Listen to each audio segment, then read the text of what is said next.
Ya estoy aquí acompañada del doctor Mario Comegna, él es médico infectólogo del proyecto 1113. Vamos a hablar del VIH. Ya usted sabe, mañana se conmemora el Día Mundial del SIDA. Bienvenido, doctor. Gracias por la invitación. Muchas Siempre es gracias un por gusto. venir, doctor. Ya teníamos pendiente hablar de este proyecto 1113 que ya nos los va a explicar. El doctor siempre está pendiente de los pacientes y de que se hagan actividades, jornadas de concientización, concienciación. Pero vamos a entender, doctor, qué es el VIH. Sí, el VIH es un virus que, como todos ustedes muy bien conocen, es el virus de la inmunodeficiencia humana. Es un retrovirus. Se transmite básicamente por la vía sexual, pero también hay otras vías, como es la la que llamamos transmisión vertical, que es materno-fetal, que puede ser durante el parto o incluso dentro de la lactancia materna. Y después por otras formas, como son transfusiones, a través de procedimientos médico-quirúrgicos, etc.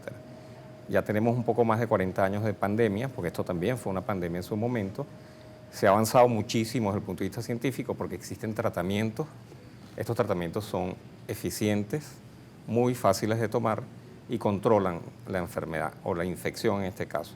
Esto de ser una patología que cuando te hacían un diagnóstico hace 20 o 30 años era una sentencia de muerte, actualmente no lo es, por el hecho de que con estas medicinas o con estos medicamentos, que dicho sea de paso, contamos en Venezuela con estos medicamentos, la persona puede vivir, tiene una vida plena, completamente plena, con una expectativa de vida normal, prácticamente dentro de lo que podría vivir cualquier persona. Incluso la única limitación que tenían antes era hasta por la vía sexual. Actualmente una persona que está en tratamiento, que se logre el objetivo, que es que su carga viral esté indetectable o que esté suprimida, incluso puede tener relaciones sexuales sin que pudiera afectar a los terceros. Por eso es que el lema o el logo que siempre hay que impulsar un poco es el I es igual a I, que significa indetectable es igual a intransmisible. Repito, una persona que esté en tratamiento no transmite virus. De ninguna forma. O sea, eso hay que tenerlo en cuenta porque el único obstáculo que tenemos ahorita, uno de los grandes obstáculos, es el estigma y la discriminación. Todavía siguen estigmatizando, siguen subvalorando a las personas que viven con VIH y esto hace que las personas no se hagan la prueba por temor a ser rechazados, no solamente en el ámbito laboral, familiar, escolar, como sea. O sea, eso han sido, digamos, problemas que se... Porque ya tenemos la forma como lograr que una persona pueda vivir, lograr que no se enferme, pero ahorita se transformó en una enfermedad social. O sea, ¿por qué tienes que discriminar a alguien, a un muchachito que vaya a la escuela, porque desgraciadamente, sin ser el causante de toda esta historia, pueda vivir con VIH, o una persona que fue transfundida, o una persona que lo adquirió como lo haya adquirido, porque eso no tiene ningún valor. Hay que acabar con esto porque de esta forma, cuando la gente entienda de que una persona que vive con VIH es una persona completamente normal, aunque la palabra normal me disgusta un poquitico, es una persona perfectamente productiva, puede hacer su vida completamente normal en todos los ámbitos. ¿Por qué discriminarlo? ¿Por qué hacerle las cosas más difíciles? O sea, eso es un trabajo que, aunque ustedes no lo crean, es un trabajo difícil, más difícil. Más allá de indicar una pastilla o un medicamento que sabes que lo van digamos, no a curar, pero sí a controlar la replicación del virus. Claro, también, bueno, porque a tantos años, doctor, de una traducción mortal que tenía esta enfermedad, por más que también se le diga a la gente o que se le informe, igual como que sí, pero no. Ahí diste en el clavo. Eso es lo que pasa. Esto es una enfermedad, ya no podemos hablar ni siquiera de enfermedad, es una condición. Pero el solo hecho de que esto comenzó con miedo, con estigma, con desvalorización, con criminalización, ya fue suficiente para que estamos viviendo todo ese lastre que tenemos por detrás. Y ese trabajo es el más difícil, es muy duro. Es muy duro porque la gente tiene metido en la cabeza que el que pueda vivir con esto es porque tiene comportamientos que no son los adecuados o porque hace las cosas como no son. Eso no puede ser. O porque esto es una enfermedad que, evidentemente, cuando comenzó, fue una enfermedad que afectaba sobre todo a la población de hombres que tenían sexo con hombres. Pero nosotros, por lo menos ahorita, en la actualidad, en las consultas en el hospital, sobre todo, estamos cada día más preocupados por la cantidad de mujeres que asisten a la consulta. Y son mujeres que no están, digamos, teniendo actividades de riesgo. Entonces, Wow. vamos a tener un poco de conciencia, que la gente se haga la prueba sin ningún tipo de temor, que sepa que hay medicamentos, que los medicamentos son gratuitos, que hay sitios donde pueden ser atendidas por profesionales que están capacitados. Tomarse los tratamientos es fácil, no es como cuando se comenzó con esto en los, digamos, finales de de los 80, principios de los 90, que la persona que tenía que tomar una cantidad de pastillas que eran muy tóxicas en su momento. Ahorita es con una sola tableta. Y está garantizado el tratamiento en Venezuela, por lo menos por lo pronto, hasta el año 2026. O sea que Ok. no es que no quiera decir, bueno, tranquilos, no se cuiden porque la cosa es fácil. No, hay que cuidarse. Es mejor no tenerlo, eso sí, ténganlo claro. En la medida que puedan evitar esto, o infectarse con el virus, es lo mejor. Si llegara a suceder, pues también tenemos formas como, de alguna manera, controlar todo esto. Bien, ese es el virus. Ahora el SIDA, ¿cuál es la diferencia? No, la diferencia es que el virus, una vez que entra, vamos a poner el caso para ponérselos de forma gráfica, de alguna manera entra el virus en mi organismo. Eso tiene como una parte evolutiva. En esta primera entra el virus, empieza a reproducirse. Él, para poder reproducirse, necesita de nuestras células. Desgraciadamente, sobre las células más importantes dentro del grupo de los glóbulos blancos, que son los linfocitos, en este caso TCD4, él utiliza ese aparato reproductivo para poderse replicar, porque ellos no se replican en forma espontánea, utilizan ese sistema y empiezan a afectar otras células blancas, en este caso, hasta que lo van destruyendo. En la primera fase, 4 o 6 semanas, puede tener un cuadro, digamos, como malestar general, que a veces se confunde con dengue inclusive, o como mononucleosis. Y después pasa un periodo en donde el virus está haciendo su trabajo, en la medida que va destruyendo las células, el organismo las va recuperando, pero llega un momento que la capacidad de destrucción del virus es mucho mayor que la capacidad de restauración del organismo y se produce la inmunodeficiencia, que es lo que nosotros ahorita llamamos enfermedad avanzada. Ya cuando esa persona no tiene cómo defenderse de virus, de bacterias, de parásitos, empiezan a presentar lo que llamamos nosotros enfermedades oportunistas. O sea que todos estos gérmenes, o como los quieran llamar, empiezan a atacar al organismo y si no se, digamos, actúa a tiempo, pues bueno, la posibilidad de que la persona fallezca es alta o que tenga alguna enfermedad que pudiera dejar secuelas. Mensaje es evitar eso, se puede evitar. Claro. Y eso se va a evitar con un diagnóstico precoz. No tengan miedo a hacerse la prueba. Actualmente la posibilidad de hacerse pruebas con las pruebas rápidas es muy económico, es confiable, puede ser de forma confidencial y está a disposición. O sea, tenemos disponibilidad de todo esto en las diferentes organizaciones, en diferentes centros de salud, en las consultas de infectología o del Programa Nacional de ITS-SIDA. Hay formas de hacer diagnóstico, hay formas de tener una buena vinculación hacia el programa y poder tener acceso al tratamiento. Todos se deberían hacer la prueba, todos deberíamos hacernos la prueba, o las personas que tienen en el pensamiento, bueno, yo tuve un riesgo, o bueno, fue una fiesta, no tuve una relación sexual indebida. Sí, eso es una buena pregunta. Queda mucho al criterio de la persona de si ha tenido o no ha tenido riesgo. Pero la recomendación es como uno se hiciera en un perfil 20, se hace la prueba del VDRL, que es la prueba para hacer despistaje o cribaje de sífilis. ¿Por qué no hacer también la prueba de VIH? Porque muchas personas pueden pensar que no están a riesgo y sí lo están. Porque recuerden que cuando uno tiene una relación sexual, la responsabilidad es compartida. Y tú puedes saber lo que tú estás haciendo, pero tú probablemente no sepas lo que la otra persona pudiera estar haciendo y estás a riesgo, sin tú saberlo. Por eso que el mensaje, probablemente hay trabajos, de hecho, publicados ya, en donde se llama despistaje universal. O sea, hacerle la prueba a todo el mundo. Y se ha visto que muchas personas se captan o pueden hacerse el diagnóstico. Nosotros tenemos una experiencia particular en 1113, hicimos un trabajo de investigación en las emergencias de los hospitales. Y sorprendentemente, el 40% de las personas que salieron positivas eran personas que no tenían ningún factor de riesgo.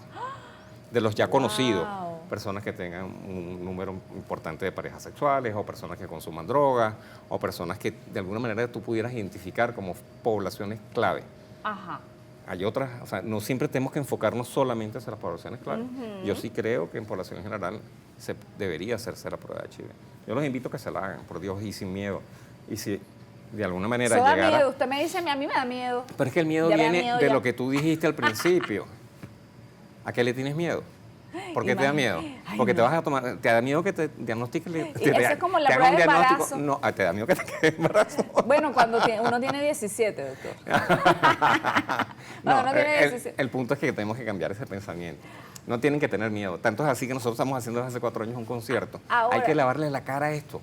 Claro. Porque si tú le metes miedo a la gente, dice, para allá va. Y el miedo es desconocimiento. El miedo es desinformación. Uno aquí le tiene miedo a lo desconocido.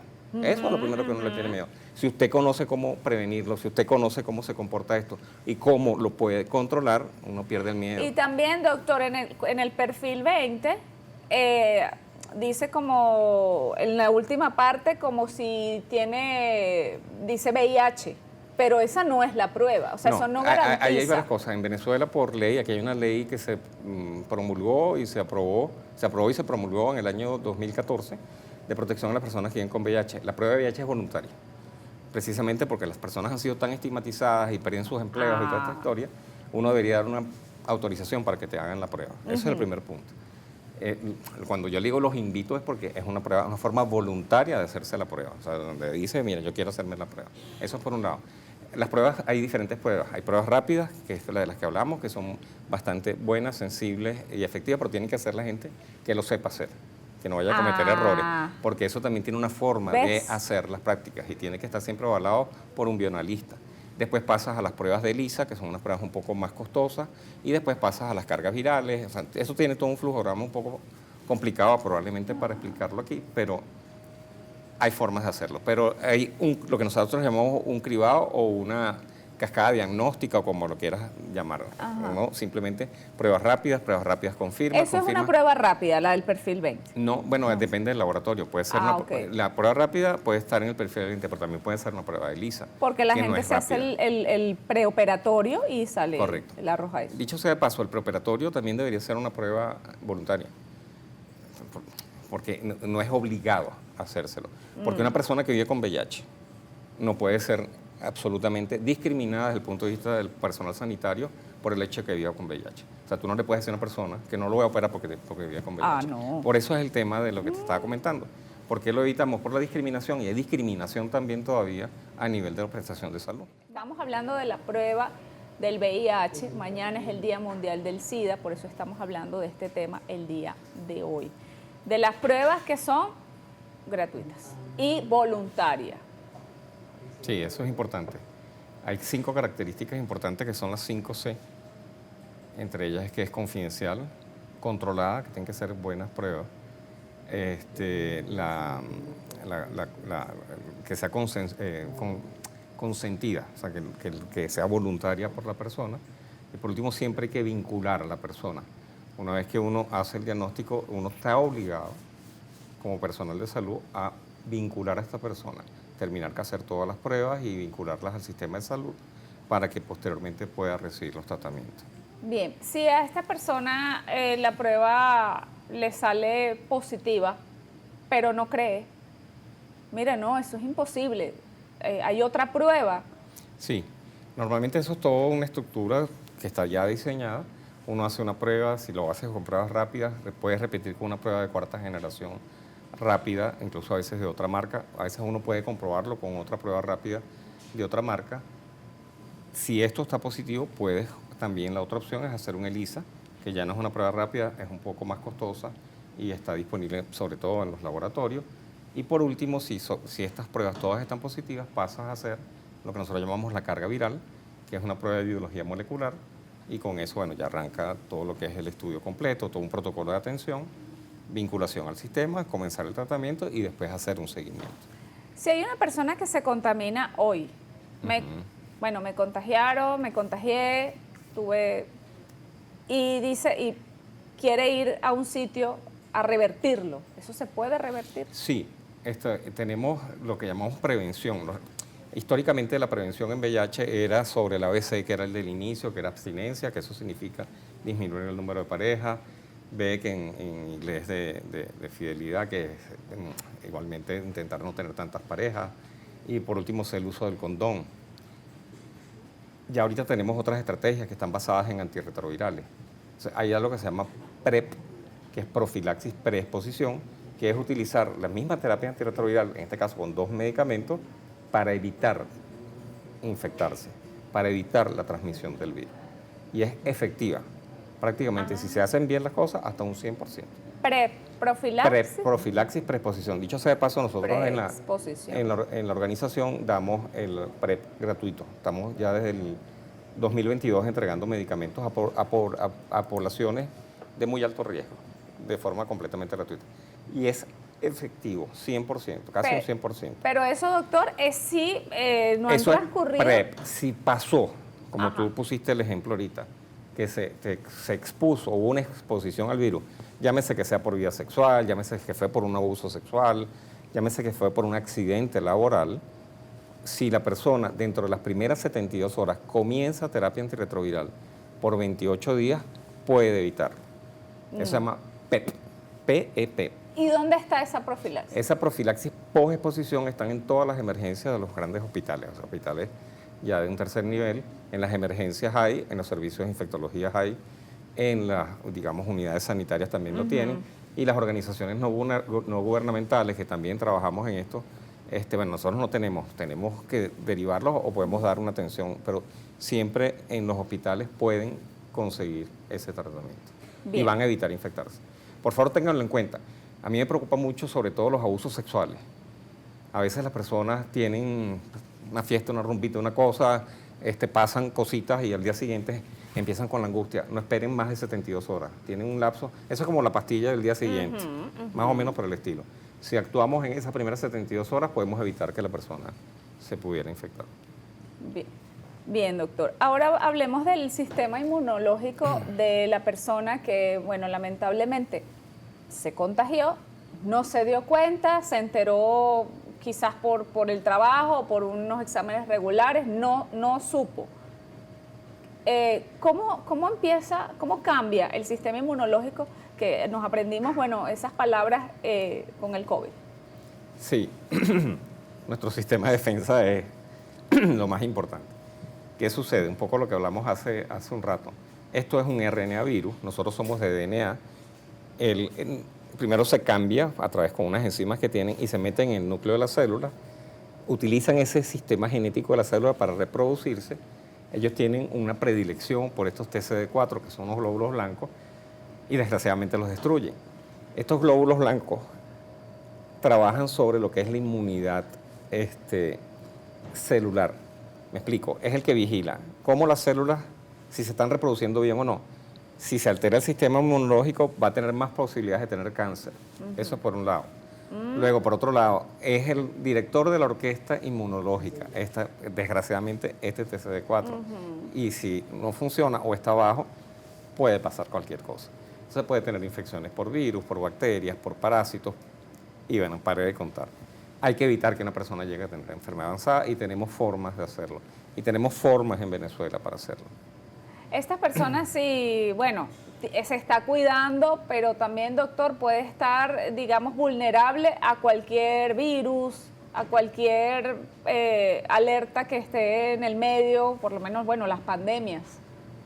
Sí, Les puede afectar. evidentemente una persona que sabe que su sistema inmunológico no está en su mejor condición, pues tiene que evitar, si tiene alguien cercano que pueda tener algún tipo de infección, tuberculosis, o que tenga una gripe, por favor evítelo, pues, porque sabe que está, o que si sabe que está inmunológicamente comprometido, no se vaya a comer un perro caliente en la calle, que no tienes garantizado, pues para agarrar un parásito y probablemente va a ser peor.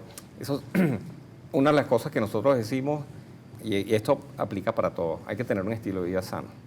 Y en el caso del sistema inmunológico, alimentación es fundamental, descanso es fundamental, manejo del estrés es súper importante. Y eso está comprobado. Una persona que está estresada, que está deprimida, su sistema inmunológico se va al suelo. Y si tienes un virus que además te lo está tumbando, esa mezcla es mortal. Por eso es que hay que trabajar mucho con salud mental. Uno de los grandes problemas que tenemos es salud mental.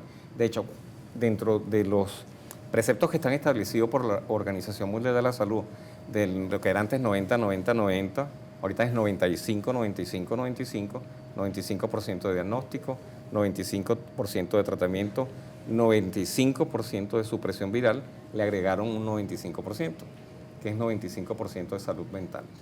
La salud mental es fundamental. por todo lo que acabamos de conversar. Claro. Una persona que se entere del diagnóstico, el primer obstáculo, no me voy a meter en el tema que viene después, es la aceptación de la patología o de la condición. Y eso hay que trabajarlo mucho, porque no solamente porque va a hacer que su vida sea mejor, se adhiera o se apega al tratamiento, sino que también tiene un efecto directo sobre el sistema inmunológico. Claro. Porque cuando uno está estresado, angustiado, el cortisol se va para el cielo, uno se inmunosuprime, es un desastre. Sí, y además que, bueno, quizás ahorita en la población más joven lo toman como que, bueno, normal, o sea, hay tratamiento. Y los padres están destrozados. No creas, a veces yo siento que es un tema de educación y que hay que educar, no es que estén, no importa, hay tratamiento para esto. Ahí hay un tema de depresión probablemente detrás de todo esto, o un trastorno de ansiedad, por eso es que a la gente no le importa, un poco de que, bueno, a mí no me importa. Hay otro tema también con la parte de la juventud, que es el uso de ilícitos, que también hace que bajen de alguna manera la posibilidad de poder controlarse y evitar, porque en tu sano juicio pues puede pasar, o sea, si no estás en tu sano juicio puede pasar cualquier cosa, si estás bajo efectos de alcohol o de algún otro tipo de droga, pues evidentemente la probabilidad de, digamos, de infectarse es mayor. Ahorita tenemos un problema no solamente, es un problema de salud pública, que es algo que se llama chemsex, que son los químicos que utilizan para el sexo. Y eso hace que la persona de alguna manera pierda esa voluntad para controlar las situaciones y se expongan más. Antes nosotros solo teníamos como criterios para despistaje de VIH las personas que consumían drogas o que consumen drogas por vía endovenosa, por compartir la jeringa. Ahorita las personas que practican chemsex, hay que hacerles la prueba. Ay, Dios, no te sabía. Y asustes. eso es cualquier persona. No, bueno, todas la las gente edades. consume mucho, yo no sé si en este horario estas cosas no puedo hablar de estas cosas, yo creo que no. Bueno. No quiero que tengamos problemas, pero es un problema que hay actualmente y que hay que hablarlo con los hijos, hay que hablarlo en las escuelas, Claro, hay que en los comunicar. liceos, hay que comunicarlo y comunicarlo sin meter miedo. Porque Claro. cuando tú metes miedo, lo que hace es que la gente te rechaza. Bueno, la información es poder y también eso, minimiza todo el miedo. A veces uno tiene, ay, tengo tal cosa, no sé qué, pero comienzas a leer y ya, bueno, como todo lo que nos ha pasado, como el COVID, como la diabetes, hemos hablado de tantas cosas aquí, que ya nada más con saber, mira, se soluciona así, entenderla, aceptarla. Miren esta camisa que me trajo el doctor. El doctor me tiene mi closet con estas camisas, qué bella. Este es de un concierto, doctor. Es un concierto que tenemos hoy evidentemente para conmemorar el día de la lucha contra el Mundial de la lucha contra el SIDA. Tenemos el IES igual ahí, que es en lo que nosotros queremos insistir, de que una persona que vive con VIH, si está en tratamiento, no transmite. Por otro lado, le queremos cambiar la cara. Estamos trabajando con el Sistema Nacional de Orquestas Juveniles, Coros Juveniles de Venezuela. Ya tenemos 4 años haciéndola, los invitamos, es completamente gratuito, con la concha acústica. La van a pasar súper bien y además de pasarla bien van a tener unos mensajes, digamos, de prevención en salud. Qué bueno, doctor, me encanta. Díganos las coordenadas de 1113. Ok, si se van por Instagram, tienen @proyecto 1113 en letras. Tienen por el DM, pueden pedir información. Nosotros estamos localizados en la Torre Cavendes, aquí mismo en Los Palos Grandes. Y bueno, con mucho gusto. De nuestro lema ahorita, todos son bienvenidos. No sé si te fijaste. Aquí todos son bienvenidos. Están todos bienvenidos. Queremos que la gente tenga salud, tenga un sitio seguro en donde puedan expresar sus cosas, sabiendo que hay una confidencialidad absoluta y con un compromiso absoluto de poder ayudar en la medida de nuestras posibilidades, evidentemente. Y en esta parte ya hablamos con el doctor médico infectólogo Mario Comegna. Ahora vamos a hablar con alguien de su equipo que es psicóloga. Ella es Laura Segovia, psicólogo clínico. Bienvenida, Laura. Agradecida con la invitación. Qué bueno que estés aquí. No sabíamos que venías. Y el doctor nos dio la sorpresa. Sí. Y fíjate qué importante, qué propicio para este tema, que no lo teníamos contemplado. Y fíjate lo que hablaba el doctor, la aceptación. Cuando una persona se entera de una manera quizás que, bueno, no sabía, la persona estaba sin esa información, simplemente se enteró porque de pronto lo llamó recursos humanos o de pronto lo llamó el médico, mira, te salió este resultado. ¿Cómo tratar la aceptación? O sea, ¿cómo tratar esta condición, como dijo el doctor, aceptarla, de que, oye, Claro. Para llegar a ese punto de aceptación, bueno, tiene que pasar todo un proceso que inicialmente la persona queda como anestesiada emocionalmente, que es lo que nosotros decimos como que está en estado de shock. ¿Ok? Y con el acompañamiento psicoterapéutico nosotros lo vamos ayudando a que pueda experimentar todas esas emociones, ¿ok? Porque se vive como un proceso de duelo, prácticamente. ¿Ok? Es un proceso de duelo tal cual como una pérdida, pero en este caso es la pérdida de la salud. Entonces atraviesas todas esas etapas, ya sea la depresión, la ira, para llegar al proceso de aceptación. ¿Okay? Eso es un proceso. ¿Qué puede pasar en ese mismo proceso? Bueno, ahí a veces la persona, bueno, tienen conductas impulsivas, ¿ok? De consumos de ilícitas o puede tener ideación suicida y es importante entonces nosotros estar pendientes de todo esto en caso de que, bueno, la persona pueda como atentar contra su vida o que sienta un malestar mucho más fuerte, también podemos referir a psiquiatría. O sea, tenemos el apoyo también del psiquiatra. ¿Ok? Pero sí, es un proceso. ¿Ok? Es un proceso para llegar a la aceptación. ¿cuánto dura ese proceso? Es variable. Eso va a depender de cada persona, porque también hay que ver qué hay previamente. Hay patologías mentales previo al diagnóstico, no necesariamente un trastorno mental ya sea más grave, que sea una esquizofrenia o una bipolaridad, sino que sea de tendencia depresiva o con ansiedad, y esos síntomas se puedan como exacerbar justamente con el diagnóstico. Okay. ¿Has tenido en tu consulta pacientes que tienen un trastorno de obesidad mental y fueron recientemente diagnosticados con VIH? Sí, en mi consulta tengo muchos casos que han tenido, o sea, previamente al diagnóstico, si han estado incluso medicados por un trastorno de ansiedad, un trastorno depresivo, ¿okay? O que han tenido ideación suicida previamente por otras circunstancias, que cuando ya le dan el diagnóstico, esos síntomas se pueden exacerbar. Bien, es recomendable entonces que una vez tenga un diagnóstico, como está en este estado de shock, asistir a terapias semanalmente, digamos, para llegar a eso, porque me imagino se deprime la persona. Claro. Y la comunicación en la familia, ¿se prepara a estas personas para decírselo a sus familiares? De pronto si tiene pareja y no sabe. Claro, en ese mismo proceso también, eso va a quedar a criterio de cada paciente, ¿ok? Si lo quiere manifestar a la familia, ¿ok? Sí sería, por lo menos con los más cercanos, que tú sabes que te van a apoyar, ¿ok? Pero no es algo obligatorio para la familia. Es decir, tú necesitas tener una red de apoyo, ¿ok? En cuanto a la pareja, si es tu pareja actual, sí, evidentemente debería haber como un tema de comunicación donde pueda referirle a la paciente, mira, vamos, me está pasando esto. Si han tenido como una relación sexual sin protección y apenas lo está conociendo, entonces sí sería ideal que la otra persona se hiciera la prueba para conocer su estado serológico. ¿Okay? Eso pero es también en el proceso, digamos que está soltero y está en citas. Ajá. En esa cita se comunica. Ahí sí porque habría hay como que un ver, poquito de... ahí sí se tendría que ver cuál es la intención de esa relación. Porque a veces, bueno, yo quiero tener una relación casual y, bueno, ¿para qué decirlo? ¿Okay? Pero sí es importante la protección, ¿okay? Que esta persona que tenga el virus, si no está todavía en estado indetectable, que pueda protegerse, tanto él como para la otra persona.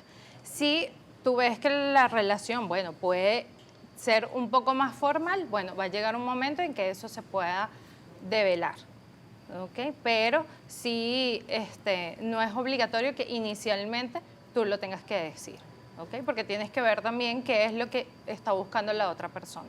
Si es una relación formal o es algo pasajero, pues, que también es válido, ¿no? Pero siempre con responsabilidad. Tiene ¿ok? que tener esa responsabilidad Claro, la persona. la responsabilidad de, bueno, de protección también, de cuidarse. ¿Ok? Bien, bueno, muchísimas gracias, Laura Segovia. ¿Hay algún caso que quieras referir en tu consulta, por lo menos cuando a las personas les cuesta aceptarlo? Que dicen, no me voy a tomar el medicamento, Claro, no me voy a hacer nada. Eso ocurre mucho también por el tema del estigma social que hoy en día aún persiste a pesar de que hay información, pero ya vemos que la información ha sido como un poco más deficiente, pero el estigma también conlleva que la persona no busque ayuda, que no quiera tomar tratamiento y para eso nosotros sí estamos para apoyarlos, ¿ok? Porque el espacio de consulta es un espacio seguro, ¿ok? No es un espacio donde se va a juzgar o se va a criticar. Entonces la idea es acompañarlos en ese proceso para que, bueno, cumplan su tratamiento, tengan la adherencia al tratamiento y lleguen a su estado serológico indetectable. Bien, bueno, tengo que despedirte, Laura, pero Ok. quiero hacerte otra pregunta. Supongamos que, bueno, la persona que se infectó va a tu consulta, está mal porque se enteró de una manera que, bueno, que no se lo esperaba. La pareja de esta persona, ponte que sea un matrimonio de años, y la esposa o el esposo se entera también de una manera que no se espera que su pareja, porque entonces imagínate, vemos ahí el cuadro de infidelidad y vemos el cuadro de esta condición. ¿Cómo se trata esta persona? Es un poco complejo, es complejo y he tenido casos así, que han llegado por temas de infidelidad y es bastante complejo porque, bueno, es el dolor de la persona afectada por el VIH, ¿ok? Pero la persona que lo transmite, ¿ok? Y bueno, se trabaja por separado, ¿ok? Porque en la organización no hago terapia de pareja, Ok. ¿ok? No soy especialista en terapia de Bien. pareja, pero los trabajo individualmente para que ambos tengan la adherencia al tratamiento. Y claro, todo el proceso de acompañamiento para que pueda aceptar la condición, ¿ok? Porque bueno, sí, ahí está el dolor, ¿ok? De la traición, por la infidelidad y el duelo por el Que no tener era, la pérdida que no de era la su salud. responsabilidad, Exacto. que no fue por su responsabilidad. Sí, exacto. Bien, bueno, Laura Segovia, ella es psicólogo clínico, también está en el proyecto 1113, @proyecto 1113. Pueden solicitar cita por allí también. Por allí pueden por el WhatsApp. Por Pero el pueden WhatsApp. escribir por el DM de la ONG. Ya está con nosotros Adriana Ponte, ella es directora de ONU SIDA. Bienvenida. Hola, ¿cómo estás? Muchas gracias por la invitación. Muchas gracias por venir. Qué honor que ONU SIDA esté aquí. Con gusto. Además, con gusto. que este año tienen un lema. Sí, como todos los años. Y el lema de este año es Sigue el camino de los derechos. Y básicamente el lema está enfocado en garantizar derechos para que todas las personas puedan tener acceso a prevención, tratamiento y seguimiento de su condición de salud, que en este caso es el VIH, obviamente. Bien, aquí tenemos como que desmitificando el estigma asociado al VIH. ¿Cuál es el estigma? ¿Cómo una persona lo puede entender? Mira, básicamente esta es una condición de salud que se caracteriza por eso, ¿no? Por tener estigma y por generar situaciones de discriminación. Cuando una persona percibe o recibe un diagnóstico de diabetes, está normalizado, no pasa nada. Esa persona puede ir a buscar su tratamiento, puede ir a pedir una prueba de glucosa sin ningún problema, pero cuando una persona va y pide una prueba de VIH, se activan factores que dicen, esta persona, ¿qué pasó? ¿Cómo ha estado aquí? Porque la principal vía de transmisión del VIH, como se sabe, es la vía sexual. No es la única, pero es la principal. Entonces se activan, percepciones que tienen que ver con nuestros imaginarios que fundamentalmente estigmatizan a la persona, ¿no? Y eso hace que muchas veces se cohíban de ir a pedir una prueba cuando la quieren tener o buscar el tratamiento oportunamente. Y eso es lo que caracteriza esta condición de salud y por eso hace que las respuestas tengan que estar muy enfocadas en combatir el estigma y la discriminación en los servicios, en combatir el estigma y la discriminación en el entorno familiar, en las comunidades, para que una persona con un diagnóstico positivo pues reciba todo el apoyo que tiene que recibir. Bien, a ONU-SIDA las personas pueden acudir si tienen algún problema, por ejemplo, en el trabajo. Mira, me hicieron mi prueba de laboratorio y me votaron indirectamente. ¿Sí pueden hacerlo? Te agradezco mucho esa pregunta. Nosotros somos un programa conjunto de Naciones Unidas y no implementamos programas como tal, sino más bien somos como una especie de asesor técnico para el país, hacemos cooperación con el país, hacemos cooperación con las organizaciones no gubernamentales. Venezuela tiene la fortuna de tener organizaciones no gubernamentales y comunidades de personas afectadas o que viven con VIH con mucha fuerza, que tienen servicios de asesoría legal, que tienen servicios de asesoría, como lo acabamos de ver con 1113, ¿no? O sea, de mucho acompañamiento a una persona que ha recibido el diagnóstico, tanto en temas de salud mental como en temas médicos y otros temas que también están relacionados justamente con el tema de combatir el estigma y la discriminación. En el caso, por ejemplo, de la Defensoría del Pueblo, hay una defensoría particular que puede atender denuncias específicas. Lo que sí puede hacer ONU-SIDA, y lo hacemos además con mucho gusto, es asesorar a dónde tiene que ir, si está, por ejemplo, en Caracas.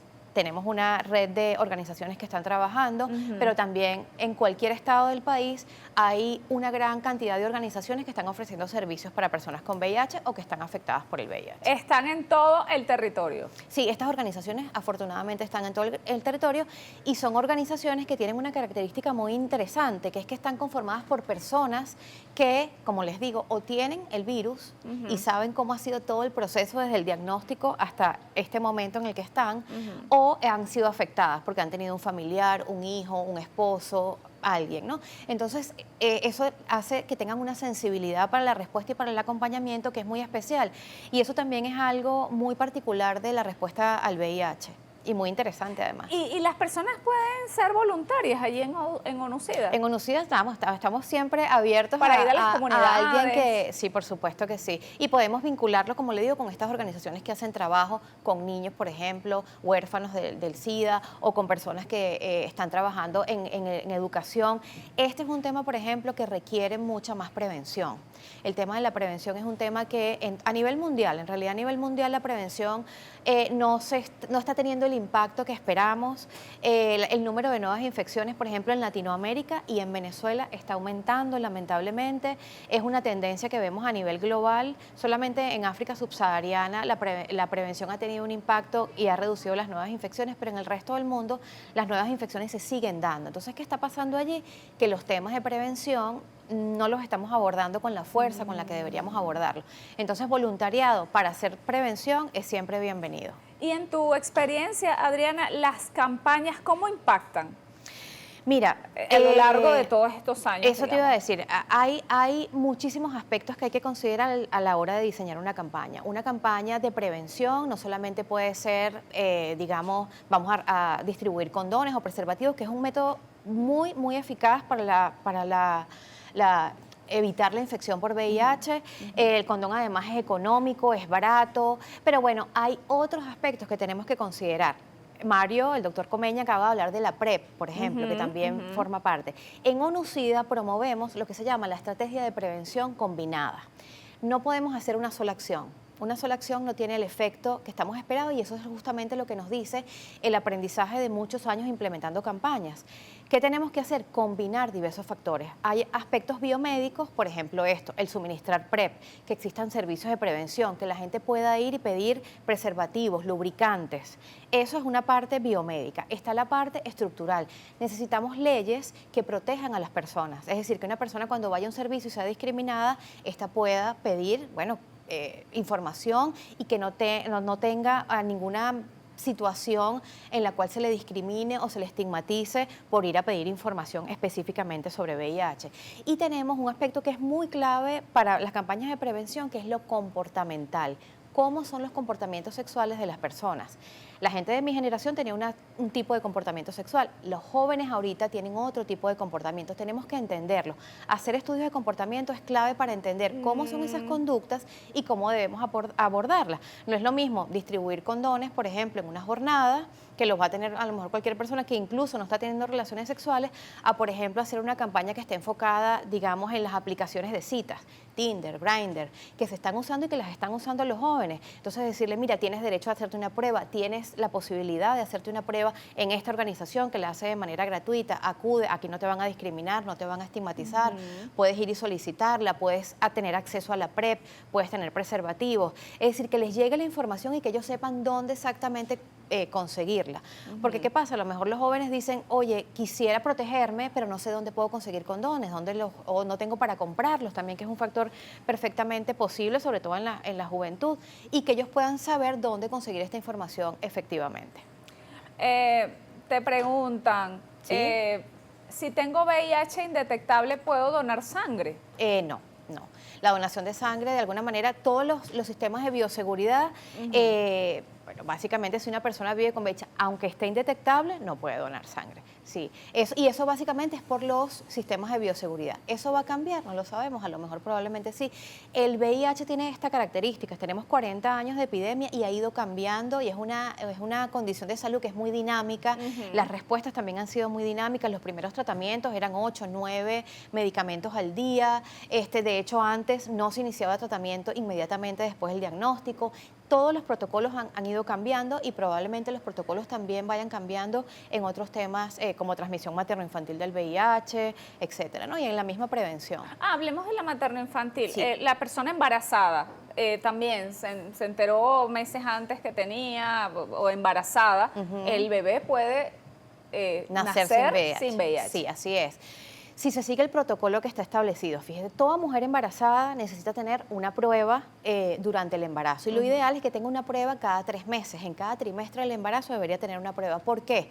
Porque básicamente se puede identificar que su pareja puede tener conductas de riesgo, por ejemplo, entonces tiene que repetir esta prueba cada trimestre.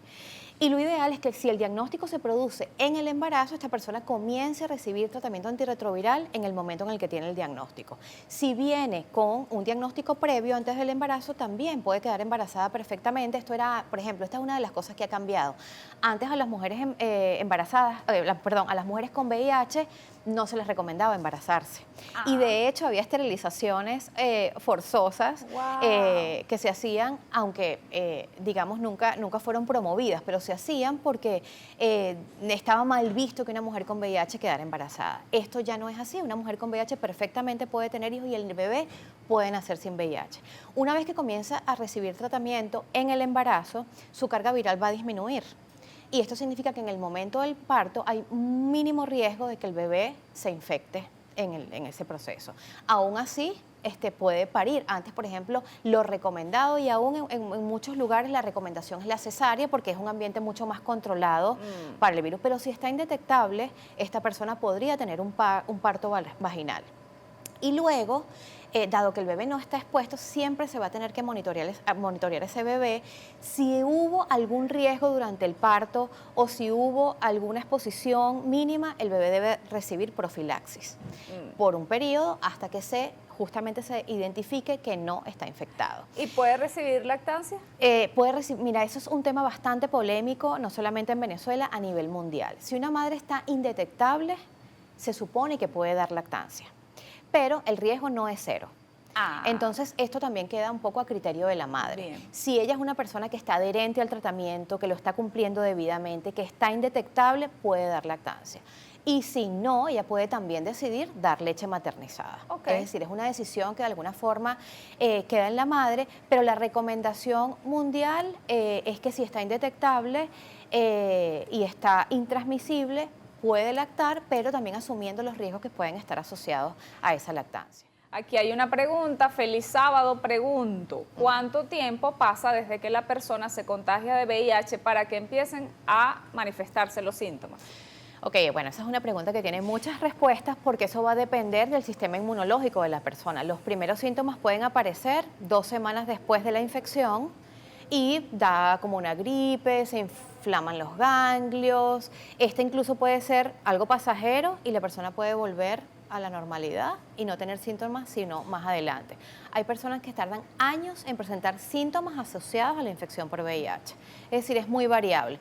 Por eso lo recomendable es que toda persona entre 20 y 49 años que tenga una vida sexual activa o más, si tiene más de 49 años y tiene una vida sexual activa, lo ideal es que se haga una prueba mínimo al año para saber cómo está, si está infectada y cómo ponerse en tratamiento lo más rápido posible. Igual las personas que tienen múltiples parejas, las personas Así de es. riesgo. Sí, bueno, exactamente. Si hay conductas en las cuales hay una mayor posibilidad de infectarse porque no hay uso del condón, esto es un tema bastante importante de destacar. Si tengo múltiples parejas o si soy monógamo seriado, que también ese es un término que no usamos y a veces no conocemos, que tiene que ver con que yo puedo tener una pareja, termino con esa pareja y después tengo otra pareja, no estoy con varias parejas al mismo tiempo, sino es una misma pareja, pero he tenido, digamos, en un año 5 o 6 relaciones, son relaciones monógamas, pero son seriadas. Claro. Pero yo no sé, de alguna manera, cuál es el pasado, si no tengo una prueba de VIH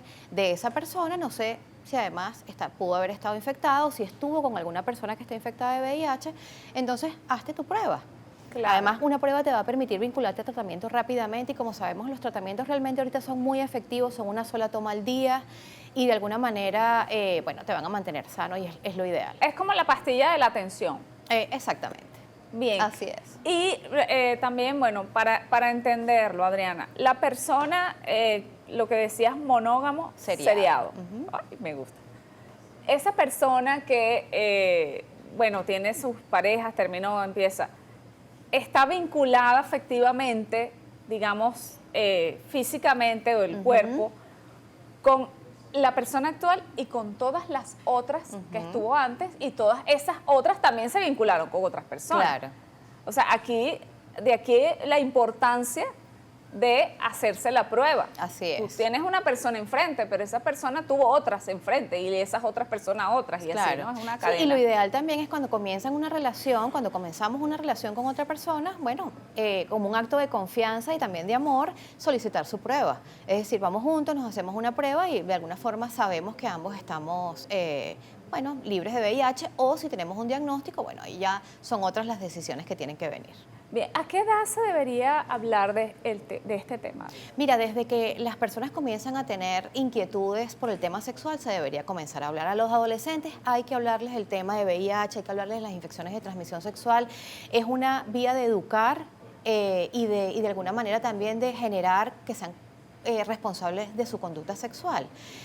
Una vez que empiezan a tener relaciones sexuales, ya deberían estar conversando sobre este tema. Y antes de las relaciones también, eso es un error muy común, sobre todo en los padres o en los centros educativos. No, ellos todavía no están teniendo relaciones. Primero, no lo sabemos, porque los jóvenes tienden a manejar esta información con mucha discreción porque sabe que puede ser un tema polémico con su familia o puede ser un tema polémico en su colegio, incluso con sus compañeros de clase. Pero si no están teniendo relaciones, tenemos que comenzar a hablar de prevención, tenemos que comenzar a hablar de sexualidad responsable, de cómo pueden efectivamente tener acceso a pruebas de VIH, cómo pueden tener acceso a preservativos o a métodos que de alguna manera los protejan de un embarazo no deseado, de otras infecciones de transmisión sexual, etcétera. ¿Cómo se hace ahorita con las personas que no se identifican realmente con un género per se? ¿Son pansexuales, demisexuales?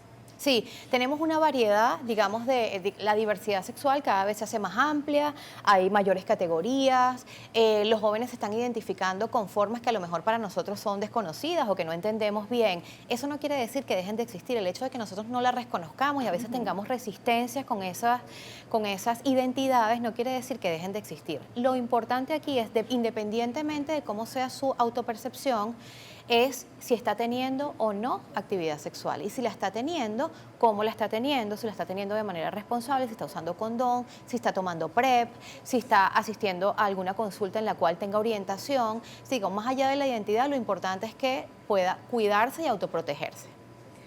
¿Puedo demandar a una empresa por el tema de confidencialidad, de que se entere todo el mundo? Así es, sí la puede demandar porque efectivamente las leyes venezolanas protegen que el diagnóstico sea confidencial. De hecho, creo que Mario lo mencionó, lo de las 5C, y una de las cosas es que una prueba aunque te la pidan en el trabajo, que tampoco está permitido, tampoco debería suceder, porque el diagnóstico de VIH no puede ser un impedimento para que te emplees, no puede ser un impedimento para el derecho al trabajo. Y si, digamos, te obligan a hacerte la prueba, que ya no lo has debido permitir, pero si lo permitiste y tu diagnóstico es popularizado, puedes denunciar a la empresa efectivamente. Pregunta si te pueden botar del trabajo por VIH. No, porque no hay ninguna razón para que una persona con VIH sea despedida de su trabajo. No constituye un riesgo para ninguna otra persona. El VIH solamente tiene 3 vías de transmisión y es importante destacar esto: la vía sexual, la vía materno-infantil y a través de sangre, ya sea donada o por intercambio. Pero esto no es una razón para que te despidan del trabajo. ¿Cómo es el tratamiento, por favor? Bueno, una pastilla. Exactamente. El dolutegravir, que es el tratamiento que está disponible actualmente, es una sola toma al día. Lo ideal es que si una persona tiene el diagnóstico, inmediatamente se vincule al tratamiento. Además, el dolutegravir tiene un nivel de efectividad muy amplio y la reducción de la carga viral sucede de manera muy rápida. Entonces, si alguien tiene un diagnóstico positivo, no tenga miedo de ir a los servicios y de solicitar en los servicios de infectología a nivel nacional. Está el tratamiento disponible. En las organizaciones no gubernamentales también muchas de ellas tienen tratamiento disponible. Vayan a buscar su tratamiento ya, por favor. Que si está disponible para los niños. Sí, por supuesto, así es. ¿Los niños pueden tomarlo? Sí, los niños pueden tomarlo, como te decía. Si es un niño que ha estado expuesto durante el parto, durante el embarazo de la madre, o que la madre llegó al momento del parto, no tuvo control prenatal, esto también pasa, y llega el momento de parto, le hacen una prueba rápida, tiene VIH, entonces, digamos, tomar las medidas de bioseguridad en ese momento a lo mejor no da tiempo, dependiendo de las condiciones en las que se dé ese parto o esa cesárea, y el niño está expuesto. El niño desde el día 0 de nacido puede empezar a tomar tratamiento antirretroviral. ¿Hay reuniones tipo AA? O sea, me eso. imagino conversatorios de los alcohólicos anónimos. ¿sabes? Que Sí, hacen- exactamente. Sí, claro que sí. De hecho, creo que es importantísimo destacar que si una persona tiene un diagnóstico, se siente extraviada, no sabe qué hacer, siente que esto la puede estar de alguna forma afectando emocionalmente, es importante que busque apoyo entre pares. Personas que ya han pasado por ese proceso y que perfectamente lo pueden apoyar. 1113 tiene el servicio, otras organizaciones, Acción Ciudadana contra el SIDA, Acción Solidaria, muchísimas organizaciones tienen servicios de apoyo entre pares que creo que son muy valiosos para poder pasar ese trago del diagnóstico y comenzar a tener una vida plena. Muchísimas gracias, No, Adriana. gracias a ti. Me ha encantado tu participación. Qué bueno que pudiste venir. Excelente, no, gracias a ustedes por la invitación y por poner este tema en el spotlight de tu programa. De verdad te lo agradezco muchísimo. Bueno, te voy a dejar la cámara para que le envíes un mensaje a la población, bueno, la joven y la adulta, claro. Sí, bueno, muchas gracias. Yo creo que el primer mensaje aquí es entender que la prevención es una tarea de todos, a los padres, a los maestros, a las escuelas, a las comunidades. Hablemos con nuestros jóvenes, aceptemos que están teniendo relaciones sexuales, promovamos el uso del condón, promovamos que se protejan y que sean responsables con su sexualidad. Si una persona tiene un diagnóstico positivo de VIH, que busque ayuda, que busque tratamiento. Está disponible el tratamiento y a disposición de todos. Y ya el VIH dejó de ser sinónimo de muerte, dejó de ser sinónimo de fatalidad. El VIH es una condición de salud como cualquier otra que puede ser tratada y pueden tener una vida plena y una conducta sexual responsable. Gracias.